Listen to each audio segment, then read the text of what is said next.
Congo. C'est plus question des partis politiques. Là, c'est le Congo qui est en guerre. Nous tous, comme étant un groupe dangereux, parce que le M23, c'est Bosco Tangane. Le M23, c'est Kunda Batouane. Je suis désolé, il parle beaucoup et il fait rien. Il dirige le Congo comme s'il dirigeait la Suisse. Il fait des voyages inutiles, ils font des dépenses inutiles. Alors que... Bonjour et bonsoir à tous. Bisikanya Sobozwami, Eska Bozolanda Biso, Nakatia Mandolina TV. Lelo penza tolingi tomo na lisusu na ye lisusu na bino auprès na bino pona kotalisa bino ba jeune na biso ya diaspora o ba se décider balobi il faut baloba pour makambo ya Congo ya RDC ezo tout a tellement mitema ezo déranger tellement ba journée na bango baza comme déconcentré balobi maman to yaki pona d'étude na mboko mais c'est que c'est pas au Congo, ça nous révolte tellement, il faut qu'on en parle, alors voilà pourquoi lelo na cadre ya éveil patriotique na sepelaki koyamba deux jeunes gens au baya comme étudiants en France, mais ils sont tellement dérangés sur la situation du Congo balobi lelo faut baloba bakoloba oyo ya malamu bakoloba o pe bazomona ke ezo tambola malamu te ezako ezolanda penza nzela ngo te donc bazana posa vraiment ba pesa pe ba idée na bango pour sensibiliser les jeunes, pour éveiller les jeunes aussi ba telema pona komunda pona Congo. Voilà pourquoi aujourd'hui je me retrouve avec deux jeunes. Il y a Ken, hein, je te laisse te présenter. Oui, bonsoir peuple congolais. Kombolanga Ken, mon nom c'est Ken Ngola. Je suis ex-étudiant congolais aujourd'hui. Je suis juriste spécialiste en droit public. Je suis de nationalité congolaise, des pères et des mères. Et aujourd'hui, tu es Kolobela Mboka. En tout cas, après Ken, il y a Dan. Bonsoir, moi c'est Dan Moulenda, ex-étudiant également. Et aujourd'hui, je viens parler pour le Congo. Je suis né congolais, donc c'est quelque chose qui me tient. Tu parlais un peu fort, Dan, hein, parce que ici c'est pas le wesh. J'arrive pas à me concentrer ces derniers temps concernant ce qui se passe au pays, donc je vais me lâcher aujourd'hui. Vraiment, moi je vous l'autorise. Hein. Vous vous lâchez de tout ce que vous voulez parler, n'hésitez pas, parlez, on veut vous entendre. Parce qu'on a besoin de... Parce qu'on a vu qu'il s'est passé tellement de choses.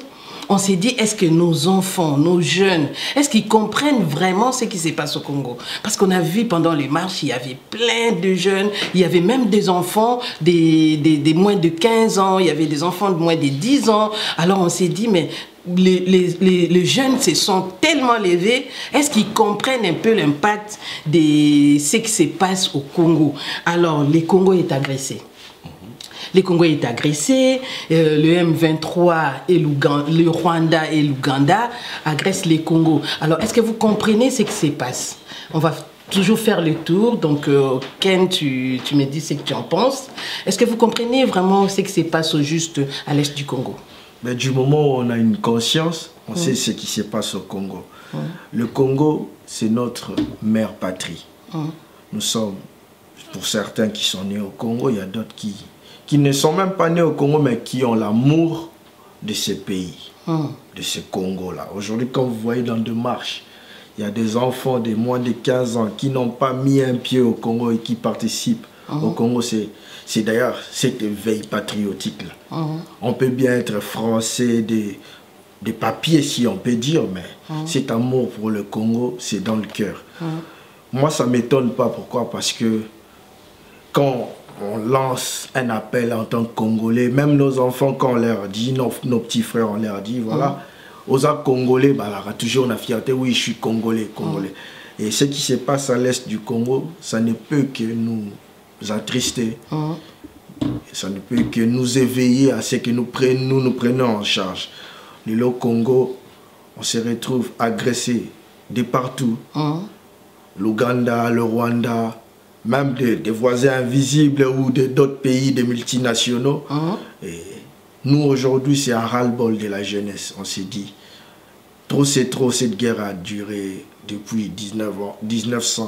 96, 95, je ne sais pas, ça fait déjà plus de 30 ans que ça dure. Vous étiez encore des bébés. Aujourd'hui, nous sommes des adultes. Il y a nos frères qui sont nés, mais qui comprennent que voilà, il faut que ça cesse.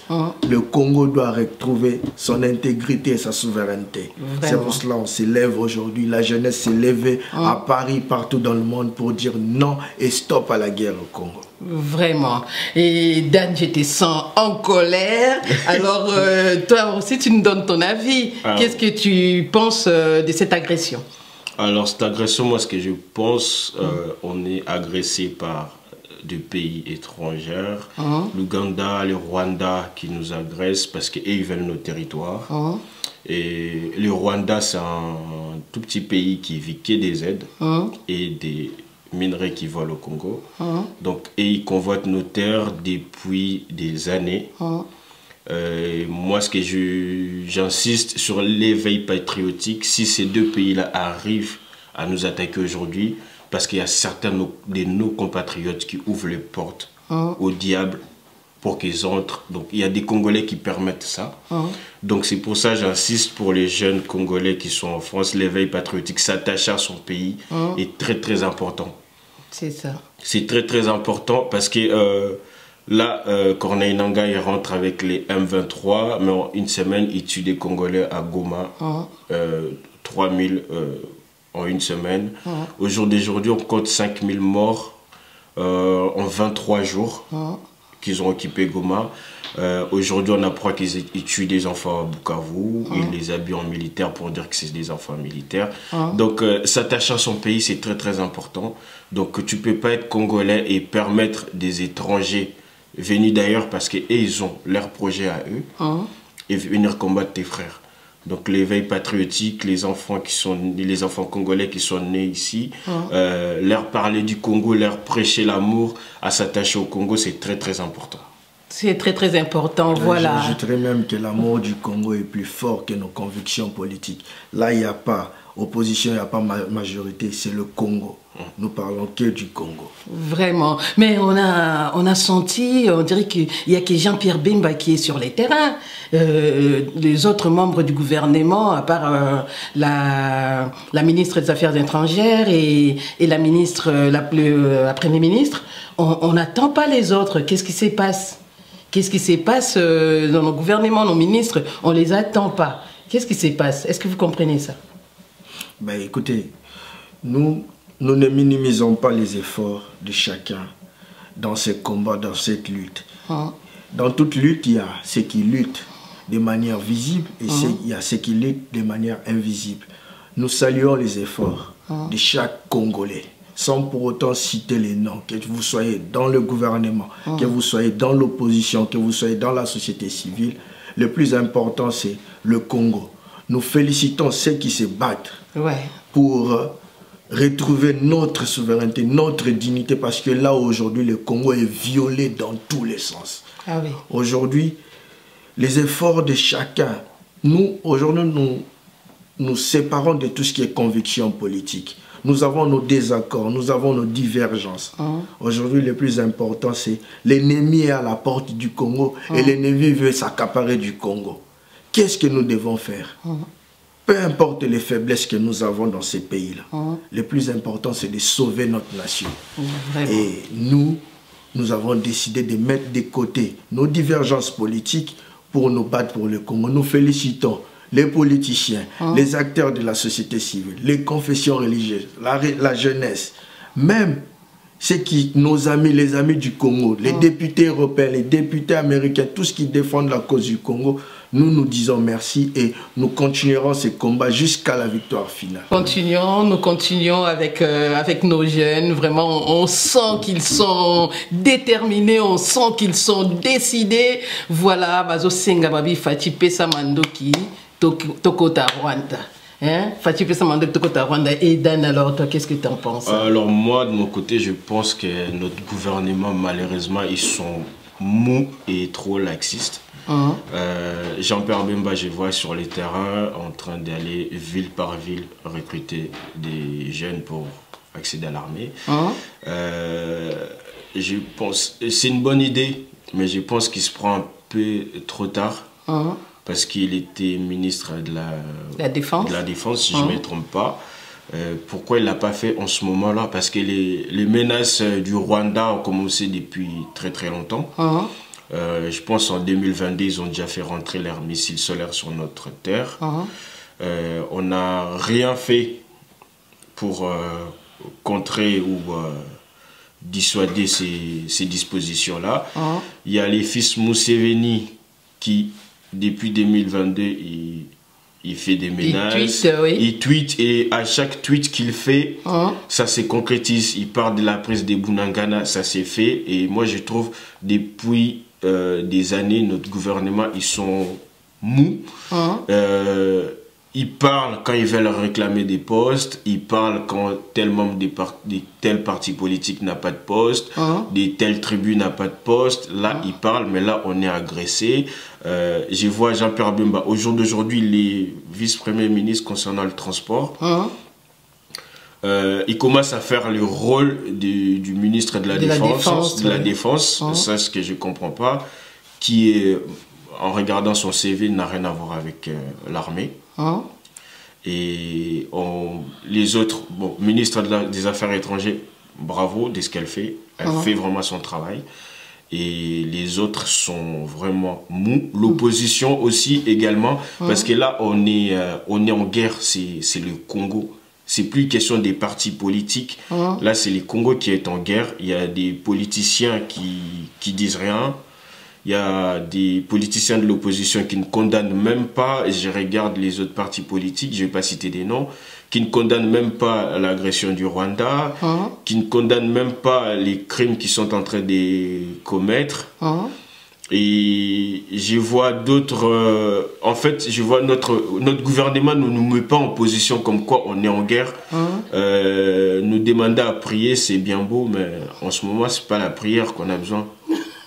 En ce moment, c'est prier, on va prier, mais on a besoin des armes, on a besoin des militaires, d'une armée forte. On doit répondre, c'est bien beau de prier. Moi, j'ai lu la Bible. Dans la Bible, il y a des moments où Makofi Betama, il n'y avait pas que la prière. Jésus a eu à chicoter pendant le temple. Donc voilà, Jésus a Betama, je sais que c'est dans une église. Dans une église, qui désordre et il a agi. Moïse Akatabamitou, David Bakatabamitou, c'est bien beau de prier, mais en ce moment, tous en a besoin de prière, tous en a besoin d'armes. Mais en parlant des armes, il paraît que ça existe normalement, je ne sais pas si vous êtes au courant, normalement, il y a la maison militaire qui s'occupe du ravitaillement, par exemple, des militaires, de l'armée. Alors, on ne comprend pas, il paraît qu'il n'y avait pas d'armes, on n'avait pas assez d'armement pour aller affronter l'ennemi. Alors, vous en avez entendu parler, j'espère. Vous savez, dans toute guerre, il y a ce qu'on appelle la préparation. Aujourd'hui, il faut se le dire clairement que le gouvernement de Kinshasa, le gouvernement de Félix Tshisekedi est responsable de ce qui nous arrive. Bunagana est tombé, ça fait 2 ans. Et lorsque vous perdez un territoire, il n'y a pas un sous-Congolais. Tous les Congolais sont au même niveau. On ne peut pas abandonner les Congolais de Bunagana et attendre que Goma tombe pour qu'on puisse faire quelque chose. Donc, il y a un budget qui est alloué à l'armée. Dans l'armée, il faut avoir des réservistes. Aujourd'hui, moi, je suis quand même sidéré quand j'entends des gens acclamer Ouazalendo, Ouazalendo. Ouazalendo, c'est bien bon. Mais ce sont des Congolais qui vont faire la guerre sans pour autant avoir une formation militaire. Il y a des gens qui prennent des armes sans formation militaire. Les Rwandais qui nous envoient, les RDF qui sont sur notre territoire, ce ne sont pas des amateurs, ce sont des professionnels. S'il faut mettre sur le dos de ce gouvernement qui a échoué aujourd'hui, ce gouvernement a échoué. Félix Tshisekedi a échoué. Pourquoi? Parce qu'il aurait dû, au lieu d'aller recruter les mercenaires, il aurait dû former une armée forte. Il en avait les moyens. Moi, je me dis, on a bien cet amour. Aujourd'hui, nous sommes entre lits, nous soutenons nos forces armées. Mais la faute première incombe à notre gouvernement. Aujourd'hui, dès que ce problème sera résolu, il faut que des têtes tombent. Moi, j'encourage ceux qui s'enrôlent dans l'armée. Je les encourage. Pourquoi? Parce que c'est d'abord l'amour de ces pays. Quand on s'enrôle, on sait qu'on a réduit son espérance de vie. Mais vous acceptez de vous enrôler dans cette armée. Moi, ce que je demande aujourd'hui à ces gouvernements, s'ils ont un semblant de dignité qui reste, c'est d'avoir un sérieux, un minimum de sérieux. Au lieu de détourner de l'argent, de mettre dans des paradis fiscaux, au lieu de se payer des ranchs, des manoirs en Belgique, en Suisse, je ne sais où, mettez de l'argent pour défendre ces pays. Parce qu'aujourd'hui, si le Congo n'existe pas, nous n'existerons plus.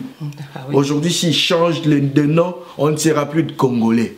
On deviendrait des Rwandais, des Ougandais. Est-ce que nous sommes prêts à accepter cela? Pas du tout. La faute incombe à ces gouvernements. Mais comme on dit, quand il y a un problème, on ne tape pas d'abord sur les parents, on essaye de dégager l'adversaire, l'ennemi, avant de taper sur les coupables qui sont dans la maison. D'accord. Voilà un peu la Ok, et Dan? Là, du coup, ce que je vais répartir ce qu'il a dit à la fin, là, en ce moment, on n'a pas le choix. Les gouvernements de Félix Tshisekedi, son gouvernement a échoué du début jusqu'à la fin. Mais on est un pays en guerre, on n'a pas le choix, dans d'autres pays ça se fait, on est obligé de continuer avec lui jusqu'à la fin, jusqu'à ce qu'on dégage l'ennemi de nos territoires. Sinon, parce que là, ce que les M23 ils attendent, c'est que ça se fasse comme en 1997, que les Congolais se disent Félix il a échoué, il doit partir. Donc dès que nous les peuples, en ce moment on se dit que non, Félix il a échoué, il doit partir, on s'élève contre Félix. Parlons de la maison militaire, pour moi, les FARDC, je ne compte pas dessus. Il n'y a rien, c'est trop infiltré. L'armée est trop infiltrée à cause des brassages faits par Kabila, mixage fait par Kabila à plusieurs reprises. On n'a pas d'armée, c'est des copains, des Rwandais, il y en a, ce sont des Rwandais, juste infiltrés, nos généraux ne se battent pas, on perd des territoires sans se battre. Parce que les généraux ne se battent pas. Et quand je regarde, j'ai quand même une amie qui est sur place. Les Wazalendo arrivent à récupérer des territoires. Les Wazalendo sont des amateurs. Ils arrivent à récupérer des territoires, mais dès que les FARDC arrivent, on perd ces territoires-là. Donc pour l'instant, le gouvernement de Félix, ils ont échoué.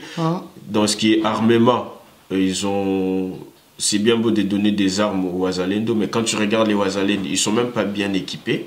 Mais cette histoire de Wazalendo, moi j'ai toujours été quand même sceptique par rapport aux Wazalendo, parce que c'est des civils. Avant, moi j'ai quand même eu à faire des cours de tir. Pour la première fois qu'on touche à une arme, c'est toute l'âme qui est dedans. Ces gens de Wazalendo que vous équipez, vous ne savez pas qu'est-ce qui pourra arriver après. Après la guerre, quel sera leur moyen d'être réintégrés dans la société? C'est toute une préparation. Dans des pays sérieux, c'est à l'armée de recruter des civils, de les former et de les engager sur les champs de bataille. Ce n'est pas comme ça on recrute des gens. Aujourd'hui, si on perd cette guerre, c'est parce qu'il y a un désordre, si je peux dire, au sein du commandement militaire, au sein même de l'armée. Les Wazalendo se battent en tant que patriotes, mais dans l'armée, il y a des affairistes et tout. Cette dichotomie, c'est quiproquo, c'est ce qui tue notre armée. Moi, ça ne m'étonnerait pas que nous voyons que nous sommes en train de perdre les terrains comme ça, aussi facilement, parce que c'est tout un désordre. Ces désordres-là a incombé à un seul individu qui est Félix Tshisekedi. Et aussi, moi je suis d'accord pour la stabilité. Mais aussi, il faut savoir la démission. La démission, c'est aussi constitutionnel, c'est aussi un acte de bravoure. Quand on est incompétent, on dégage. Mais tu crois que c'est le moment? Moi, je pense que Félix doit quitter parce que là, à force d'insister, on risque de se retrouver à un Congo annexé au Rwanda. Je parle du Grand Congo, 2 345 410 km², annexé au Rwanda. Parce qu'il y a un incompétent qui est à la tête du pays, qui est sous son leadership aujourd'hui, le Congo ne se bat plus. Mais vous venez de dire tout à l'heure que que c'était pas encore le moment, que c'est le moment de veiller encore le pour le pays, de se battre pour récupérer nos terres et tout ça. Oui, c'est pas... tu vois pas que le départ d'un président, ça risque de déstabiliser un peu la situation? Le départ d'un président, il y a ce qu'on appelle le principe de la continuité de l'État. Aujourd'hui, Félix Tshisekedi, c'est un être humain, il peut mourir, il peut avoir un accident, il peut avoir une crise cardiaque. Si Félix aujourd'hui a une crise cardiaque, le Congo ne va pas s'arrêter. Aujourd'hui, il faut arrêter l'hémorragie. Félix a assez fait de dégâts dans ces pays. Mais après, si on regarde bien, on dit que les M23, c'est Joseph Kabila. Donc, pour toi, tu veux que Kabila revienne? Non, Joseph Kabila a épuisé tout ce qui est mandat constitutionnel. Kabila ne pourra plus revenir en tant que président dans cette république sur base de cette constitution. Joseph Kabila aujourd'hui a fait ce qu'il avait à faire. Kabila est parti. On ne peut pas s'attarder de parler de Joseph Kabila alors qu'il y a quelqu'un qui a prêté serment de défendre l'intégrité territoriale et aujourd'hui qui a échoué. Si il se voit dans la mesure du possible que voilà, je ne peux plus assurer la sécurité du Congo et des Congolais, il faut se mettre de côté. Il y a tout un mécanisme qui annonce ou qui prépare une transition lorsqu'un président démissionne. Félix Tshisekedi a échoué et il doit partir. Nous ne pouvons pas accepter de voir notre pays être envahi de la sorte. On parle du Congo. Et Dan, au début, je disais qu'il doit continuer son mandat parce que, selon moi, c'est ce que les M23 attendent, qu'il démissionne. Donc, s'il démissionne, là déjà, on a déjà échoué. Donc, Félix Tshisekedi, personnellement, depuis 2018, c'est pas quelqu'un que je soutiens parce que je trouve qu'on l'a mis là parce qu'il est incompétent. Ils l'ont choisi lui parce qu'il est incompétent. Il a su dégager le groupe des kabylistes qu'il a trouvé. Malheureusement, il a fait des tris, il a récupéré d'autres personnes. Le problème du Congo avec Kabila qu'on avait, c'était d'échanger le système. C'est bien beau de nous dire aujourd'hui qu'il est derrière AFC, c'est Kabila, qui est derrière M23, c'est le Rwanda, mais pendant tout ce temps qu'il avait cette information-là, il a fait quoi pour anticiper? Parce que, je suis désolé, il parle beaucoup et il fait rien. Il dirige les Congo comme s'il dirigeait la Suisse. Il fait des voyages inutiles, ils font des dépenses inutiles, alors que tu es arrivé au pouvoir pour diriger un pays qui est en guerre. Donc normalement, tout l'argent qu'ils ont détourné, dissimulé pour organiser des trucs qui n'ont... Les dépenses devaient être limitées. Voilà, les dépenses devaient être limitées, donner des jeeps aux députés qui servent strictement à rien. Parce que quand on regarde les compositions des députés, certains sont là juste parce qu'ils sont connus. Juste parce que les gens les connaissent à Kinshasa, au Congo, ils sont députés, mais là-dedans, il n'y a rien. Ils sont même pas censés s'asseoir là. On va leur donner des jeeps, ils reçoivent des salaires astronomiques. Alors l'armée n'a rien. Les carburants d'un militaire, c'est son ventre. Il doit manger avant de se battre. Donc même s'il va mourir, je ne sais pas si vous avez tous vu la vidéo du FARDC qui ça se voyait, il était vers la fin. C'est le message qu'il a dit, mon argent donné à ma famille. C'est que quand ils acceptent d'aller se battre... Est-ce que ça a été donné? Je suis sûr que non. Donc quand quelqu'un accepte d'aller se battre, il accepte d'aller mourir. Mais quand tu négliges les gens qui acceptent d'aller mourir, pendant que toi, on perd Goma, il est en Suisse, on perd Bukavu, il est en Allemagne. On vient de voir qu'en Suisse, ils ont dépensé 450 000 euros. J'ai regardé pour les trucs, les appareils militaires, les trucs où ils se plaignaient tout le temps que les Rwandais est en train de débrouiller nos systèmes, tout ça là, ça coûte 500 000 euros. Pourquoi on ne l'a pas à Goma? Pourquoi on ne l'a pas à Kivu? Pourquoi on n'a pas... Il y a des gens qui détournent des centaines de millions d'euros. J'ai regardé encore aujourd'hui, en France, avec 100 millions d'euros, on peut avoir au moins 10 avions de chasse. Ah oui. Mais on ne l'a pas. Ce sont des choses, des drones. On pouvait acheter des drones. Les M23, quand tu regardais aujourd'hui, même des drones faits de façon à la vite fait, ils se sont battus avec. Artisanal. Des drones artisanaux, ils se sont battus avec. Mais nos soldats n'avaient pas. Au jour d'aujourd'hui, la guerre, c'est celui qui a un avantage aérien qui va gagner. Mais croyez-vous qu'à Ista, il n'y a pas de gens capables à fabriquer? On a vu quelqu'un qui avait fabriqué, une dame qui avait fabriqué le feu, là, les robots et tout ça. Est-ce qu'il n'y a pas des gens pour pouvoir fabriquer des drones? C'est un problème de leadership. Oui, exactement. C'est un problème de leadership. Quand on a un leader qui est faible, c'est tout le commandement, c'est tout ce qui suit qui est faible. Félix Tshisekedi a montré ses limites. Les gens vont se dire, voilà, nous sommes là pour défendre le pays, défendons d'abord la nation, et après nous allons taper sur Félix Tshisekedi. Mais Félix Tshisekedi aujourd'hui fait partie de notre problème. Parce qu'aujourd'hui, la résurrection du M23, c'est Félix Tshisekedi. Nous connaissons les revendications de ce groupe. Ce groupe n'est pas ressuscité pour rien. Parce qu'il y a eu un individu qui a voulu se défaire de son allié de l'époque. Et comme ça, il a fait appel à un groupe qu'on considérait nous tous comme étant un groupe dangereux. Parce que le M23, c'est Bosco Tangana. Le M23, c'est Kunda Batouane.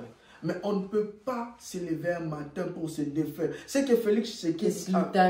Les sultans Makenga. Parce que moi, je n'ai pas compris que les... Bon, je te laisse finir comme ça. Les gens comme Sultan Makenga, même dans un rêve profond, quand on pense déjà signer un accord avec un Makenga, il faut se réveiller et crier au nom de Jésus. Mais cet homme-là a été invité à Kinshasa par le gouvernement de Félix Tshisekedi. Ils ont signé des accords. Aujourd'hui, si on se retrouve face à ces problèmes, c'est parce qu'il y a eu quelqu'un qui a fait appel à ces problèmes, qui s'appelle Félix Tshisekedi. Nous allons débattre sur la solution à trouver pour en finir avec cette guerre. Et le problème, parmi les problèmes, il y a un Félix Tshisekedi qui doit quitter. Un commandement militaire qui peut quand même prendre le pouvoir aujourd'hui et mettre sur place un gouvernement de transition militaire sera la bienvenue. Parce qu'aujourd'hui, il faut qu'on se regarde. Yeux dans les yeux, entre nous Congolais, Félix Tshisekedi est faible. Félix Tshisekedi n'arrive pas à assurer notre protection, notre souveraineté. Et Félix Tshisekedi doit partir. Ça, enrôler les jeunes dans l'armée, c'est bien bon. Mais quand est-ce que vous allez? Vous avez eu suffisamment de temps. Félix est à son deuxième mandat. Et il parlait des ripostes et tout. Il y a des enfants qui meurent, il y a sa famille qui continue à voyager, lui qui continue à voyager. On a toujours l'anniversaire. Rien du tout. Toujours pas de riposte. Quand on arrive au pouvoir, on fait un effort de connaître les problèmes. On ne peut pas tout le temps jeter la faute aux autres. C'est Kabila qui a fait ceci, c'est Laurent Désiré Kabila qui a fait cela. Quand on arrive au pouvoir, on connaît les problèmes. Surtout quand on aspire à un poste, à la majorité suprême de ces pays-là. On se dit qu'on connaît les problèmes. Quand on arrive, on fait un effort. Parce que j'ai vu quelqu'un sur Internet qui disait, mais Trump, il est venu, il a regardé, il a vu tous les contrats qu'avait signé Biden. C'est qu'ils ne lui ont pas pris, il ne plus. Il a abrogé. Félix Tshisekedi savait que ces pays-là, on avait un problème militaire. Depuis l'arrivée de l'AFDEL, notre armée n'est plus homogène. Notre armée est hétérogène. C'est à cause des brassages et des mixages. Quand on arrive au pouvoir, moi personnellement, aujourd'hui, si je décide d'être candidat président de la République, parmi les plus grands chantiers que je vais mettre dans mon projet de société, ça sera celui de reconstruire une armée forte. Félix Tshisekedi avait les moyens. Félix Tshisekedi avait le soutien de la population congolaise. Mais il paraît qu'il ne pouvait pas s'en occuper parce que les commandements, c'était des infiltrés. Il est le commandant suprême de l'armée. On ne parle pas d'un citoyen lambda, on parle du président de la République. Aujourd'hui, Donald Trump est arrivé aux États-Unis. Il y avait toute une administration de Biden qui était là. Mais quand il arrive, il met en place sa politique à lui. C'est une politique, c'est un projet de société. Quand il arrive, il sait que voilà, il y a un problème au niveau de l'immigration. J'annule ceci et je mets en place cela. Félix Tshisekedi avait l'impérium. Surtout qu'il a eu à se défaire de l'alliance qu'il avait avec les FCC. Félix Tshisekedi avait le plein pouvoir. Il aurait dû reconstruire cette armée-là. Il préfère, quand moi j'ai mal au cœur quand un policier fait un militaire fait une vidéo sur internet pour dire voilà mon argent donné à ma famille, alors que Félix Tshisekedi a eu à recruter plus de 4000 mercenaires à qui il payait $6000 le mois. Ils ne se sont même pas battus. Et ils ne se sont même pas battus. Plus de 4000. En tout cas, là on est dans plusieurs milliers de militaires étrangers payés grassement au nom du contribuable congolais. Donc du coup, Félix Tshisekedi fait partie de notre problème. Si nous voulons gagner cette guerre, il faut se défaire et des traîtres externes et des traîtres internes. Parce qu'il y a certains qui se font passer pour nos alliés au niveau externe. Nous connaissons ces pays-là. Mais aujourd'hui, c'est eux qui approvisionnent le Rwanda. Le Rwanda ne fabrique pas les armes, le peuple congolais. Les Rwandais ne fabriquent pas les armes. Il y a quelqu'un, il y a tout un groupe d'individus qui livrent des armes au Rwanda. Et c'est le Rwanda qui arme les terroristes du M23. Donc du coup, il y a un problème externe où nous avons du mal à choisir nos alliés et un problème interne où nous avons un problème de bonne gouvernance. Donc c'est ça qu'il faut lutter pour arriver à gagner cette guerre. Voilà un peu. Voilà, on le voit comme ça, on pense qu'il ne s'intéresse pas au pays, mais là, vous me surprenez, hein. Vraiment, vous me surprenez. Et Dan, si tu avais quelque chose à compléter par rapport à ce qu'a dit Ken? Niveau commandement militaire, il a vraiment pris des mauvaises décisions, parce qu'en trop voulant se défaire de son allié Joseph Kabila, il a ressuscité le M23, ça c'est vrai, parce qu'aujourd'hui, il y a un général du M23 qui était en prison pendant l'époque des Kabila. Il a fait 7 ans, 9 ans de prison à cause de son côté terroriste. Félix Tshisekedi arrive au pouvoir, il les libère. Il les libère pourquoi? On ne sait pas. Il invite les Bissimois, les Makenga à Kinshasa. Ils sont restés à Kinshasa pendant 14 mois. Pourquoi il les a invités? On ne sait pas pourquoi. Et il y a un truc avec Félix Tshisekedi, c'est qu'il veut faire plaisir à tout le monde. Sauf que tu ne peux pas faire plaisir à tout le monde. Les M23, si vous vous intéressez à ce mouvement-là, Makenga, c'est un terroriste depuis 1994. Il a fait la guerre au Rwanda, la guerre Hutu-Tutsi, il l'a fait. Il était membre du AFDL avec Laurent Désiré Kabila. Après ça, il est rentré avec RCD Goma. Il était avec les CNDP. Bosco Taganda, pareil, la même chose. Aujourd'hui, on a Willy Mandi, le cousin de Bosco Taganda et Moïse Nyarugabo. Donc leur cousin, qui n'est même pas congolais, aujourd'hui il est gouverneur, vice-gouverneur du Nord Kivu avec les M23. Donc il était tellement trop laxiste en voulant trop écarter son allié. Il est parti faire amitié avec ses ennemis. Sauf que les ennemis des Kabila, ce sont d'abord les ennemis du Congo. C'est ça.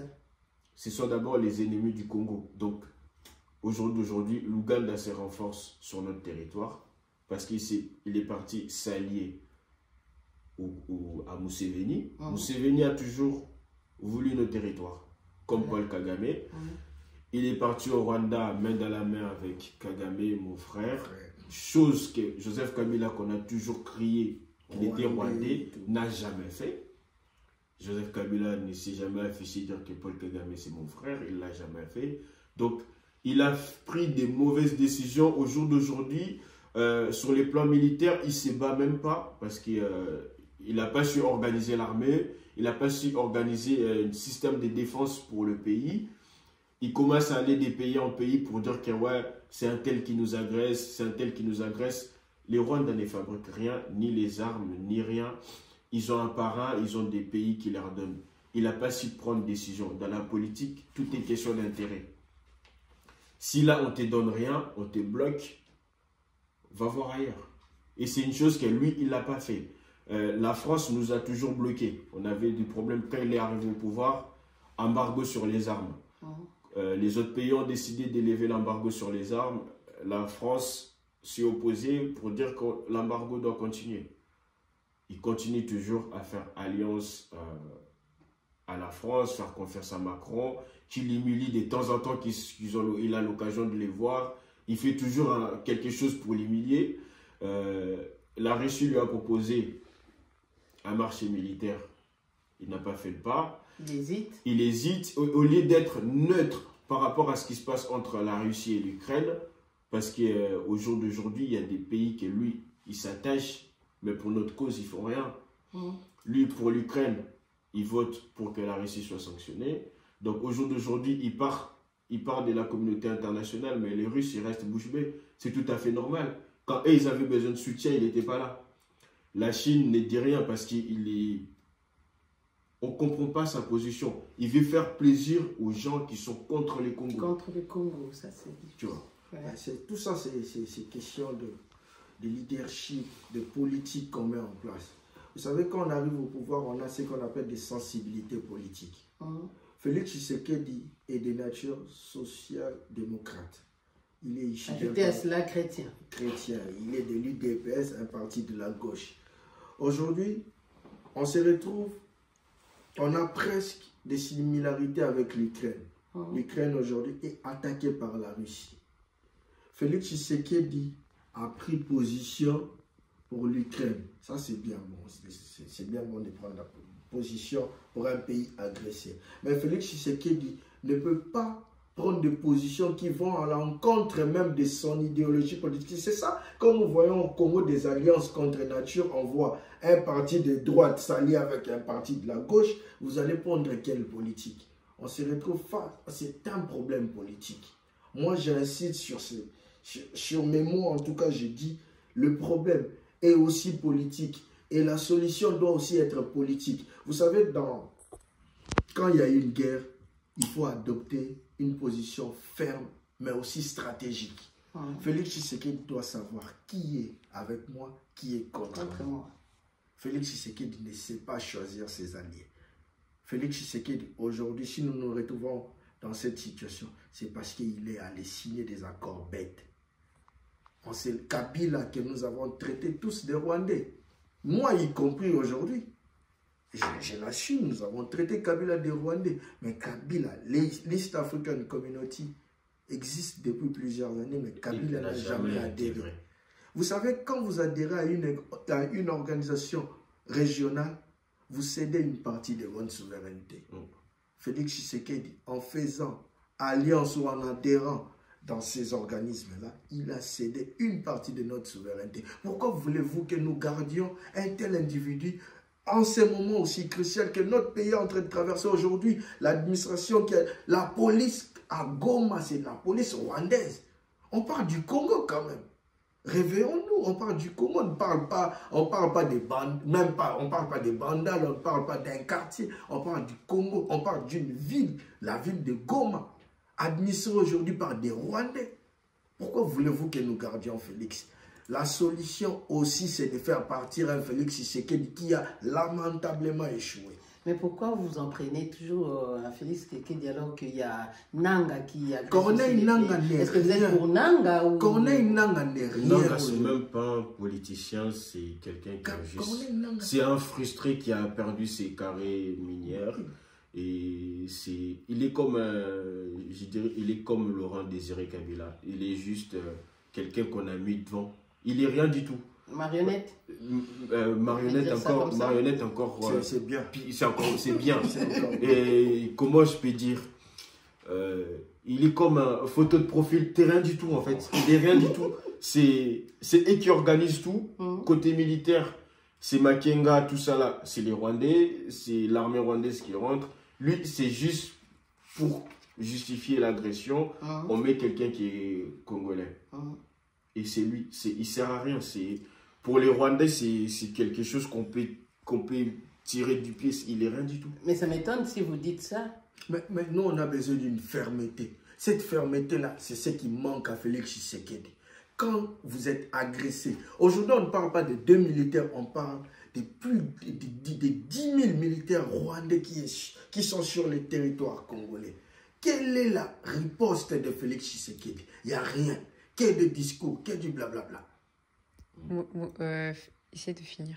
On ne veut pas, Fin, vraiment ça, se retrouver aujourd'hui, avoir comme voisin un Rwandais qui nous commande, chef du quartier, un Rwandais qui est Premier ministre dans notre pays. Mais la Senco, la démarche de la Senco, ça vous a... c'est des traîtres. Vous pouvez dire en un mot. C'est des traîtres. Parce qu'on arrive à la fin, comme ça on va se consacrer sur ceux qui nous suivent de l'autre côté. La Senco, c'est des traîtres, parce que j'ai regardé l'interview des prêtres aujourd'hui. C'est vraiment... tout dans les sentiments, c'est ça le problème des Congolais. Il est parti voir les M23, il est parti voir Kagame. Il revient aujourd'hui pour nous dire ce qu'on sait déjà, que le but, c'est de balkaniser le pays. Donc, il a fait tout ça là pour déjà, est-ce que c'est normal qu'il aille voir Nanga? Parce que normalement, c'est Sultan qui habite la résidence du chef de l'État à Goma. Surtout avec un grand sourire. Est-ce que c'était la bonne personne qui sont allés voir ou... Surtout avec un grand sourire à côté des gens qui viennent de tuer 3000 personnes. Pour moi, c'est un traître. Des gens qui sont... très énervé contre l'église catholique au Congo, je comprendrais, c'est normal. Pour moi, on doit vraiment frapper fort. C'est quelqu'un qu'on doit mettre en prison. C'est quelqu'un qu'on doit mettre en prison. Aller voir des terroristes avec un large sourire comme ça. Aller voir Paul Kagame pour venir nous dire que ouais, ils ont comme objectif balkaniser les pays, puisque même un enfant de 5 ans aujourd'hui qui regardera la télé va dire que oui, les Rwandais avaient nos terres, c'est un grand-papa comme lui, ici il ne le sait pas, je ne sais pas. Voilà. Donc c'est un traître. Voilà. Moi, je ne suis pas vraiment trop d'avis de mon frère. Pourquoi? Parce que, vous savez, dans une guerre, il faut adopter 3 attitudes. Une fermeté, la diplomatie et la mobilisation nationale. Pour moi, il faut essayer de se battre sur tous ces fronts-là. Au niveau de la fermeté, cela incombe au gouvernement de donner des moyens suffisants à nos forces armées pour combattre l'ennemi. La diplomatie, c'est d'aller partout où on peut trouver des solutions. Aujourd'hui, nous sommes dans une société des nations qui s'appelle l'ONU. Moi, je ne condamne pas totalement la démarche de la Senco. Pourquoi? Parce que on cherche des solutions. Nous sommes faibles militairement. Félix Tshisekedi nous a affaiblis militairement. Si, à travers la Senco, on peut avoir au moins connaître les schémas, les parcours de ces Rwandais-là, qu'est-ce qu'ils veulent dans notre pays, au moins on saurait pourquoi est-ce qu'ils nous attaquent. La mobilisation, on le sait déjà. On le sait bien sûr, mais c'est informel. Vous savez, en droit, on a toujours besoin du cadre formel. Aujourd'hui, on parle, les M23 pour moi, c'est rien. Aujourd'hui, il y a un problème entre le Congo, le Rwanda et l'Ouganda. Si dans la démarche de la Senco, moi je connais, j'ai suivi Monseigneur Donatien Chiolé qui a dit que voilà, le président Kagame a dit aux évêques qu'ils arrivent trop tard. Ben, la Senco nous ramène cette décision ou cette position du Rwanda. C'est à nous de constater l'échec sur le plan diplomatique, de nous armer, de nous préparer à la riposte. C'est tout le terrain, on doit s'adapter sur tous ces fronts-là. Parce que ce que je dis, que ça ne sert à rien la démarche. Mais au moins, il faut saluer la démarche, parce que si eux n'étaient pas allés au Rwanda, ils n'allaient pas savoir que Kagame n'est pas prêt à négocier quelque chose. Lorsque nous rendons compte, c'est ce qui est arrivé en 1997. Regarde, on peut bien condamner Félix, tout ça. Mais moi, je dis que ça ne sert à rien la démarche parce que Félix, quand il arrive au pouvoir, on est en procès contre l'Ouganda et le Rwanda. Il essaye d'arranger la chose, calmer pour que l'Ouganda ne soit pas sanctionné. C'est déjà négocié. Il va voir Paul Kagame, il dit mon frère, il propose que nos minerais soient raffinés au Rwanda. C'est déjà une négociation. Inviter les M23, inviter les M23 à Kinshasa, c'est déjà une négociation. Mais sauf que on se rend compte, on ne peut pas négocier avec eux. Dans la négociation avec les M23, c'est on perd nos territoires. Ouais. Donc, ça, c'est ce que Félix Tshisekedi a compris, que négocier avec eux et tout ce qu'ils veulent, c'est qu'on perd nos territoires. Donc, partir au Rwanda et revenir nous dire qu'ils veulent balkaniser le pays, ce que tout le monde le sait déjà. On le sait depuis 1997. Donc, pour moi, Senko, leur démarche sert à rien du tout. Le fait de taxer les prêtres, les traîtres, moi, je ne suis pas d'accord avec cette position. Pourquoi? Parce que ce qu'ils font, c'est au risque et au péril même de leur vie. Ils n'ont rien à gagner, ces gens-là. Quand ils vont là-bas, c'est pour trouver une solution. La diplomatie, c'est important. Moi, ayant fait des cours de droit international, vous savez, ces gens-là, ce qu'on appelle aujourd'hui l'ONU. Pourquoi ils ont créé l'ONU? C'est quand il y a des différends, c'est mettre autour d'une table, essayer de donner des positions et trouver une solution diplomatique, pacifique, en dehors des armes. Aujourd'hui, la démarche de la Senko fait partie, ça entre dans ces cadres-là. Mais pourquoi avec la présence des militaires rwandais dans la salle? Non, mais surtout, le pays est occupé. Surtout que les prêtres rwandais disent, avant qu'il aille au Rwanda, les prêtres rwandais disent que Walikale et Rutshuru, ce sont des territoires qui les appartiennent avant que lui il aille au Rwanda. Là, il était à Goma. Donc, les autres, ses confrères de l'église catholique, sont pour la guerre. Contre notre pays. Les confrères de l'église catholique du Rwanda. Ils sont pour la guerre, pour que le Rwanda récupère les territoires et ils disent que c'est à eux. C'est une chose qu'on le sait depuis longtemps. Donc, aller là-bas, grand sourire devant des terroristes. J'ai jamais vu un prêtre français ou américain grand sourire devant, à côté des Al-Qaïda, à côté des trucs. Tu peux pas aller sourire là où il y a 3000 morts. En plus, les morts à Goma n'étaient même pas encore enterrés. Du coup, là, ils reviennent pour nous dire que, ouais, ils veulent balkaniser les pays et tout dépend de nous. Aujourd'hui, on est d'accord que militairement, on est faible. Au moins, on peut se mettre d'accord. On peut toujours espérer. Hein. On peut toujours espérer, voilà. Il y aura la remontada. Vraiment, on se demandait, qu'est-ce qu'ils en pensent, tout ça. Mais on voit qu'ils suivent tellement la trace, tout ce qui se passe au Congo. Vraiment, vous êtes des vrais patriotes, vous êtes à féliciter. Moi, je vous encourage, continuez comme ça. Il faut vous battre pour le Congo, parce que le Congo nous appartient. Voilà, pour ceux qui nous suivent sur YouTube. Nous arrivons à la fin, mais nous allons continuer avec nos amis de TikTok, parce que peut-être il y aura des débats, peut-être il y aura des questions à vous poser. Nous allons continuer avec nos amis de TikTok et nous disons au revoir à nos amis de YouTube. Au revoir, restez toujours branchés sur Mandolina TV et à la prochaine.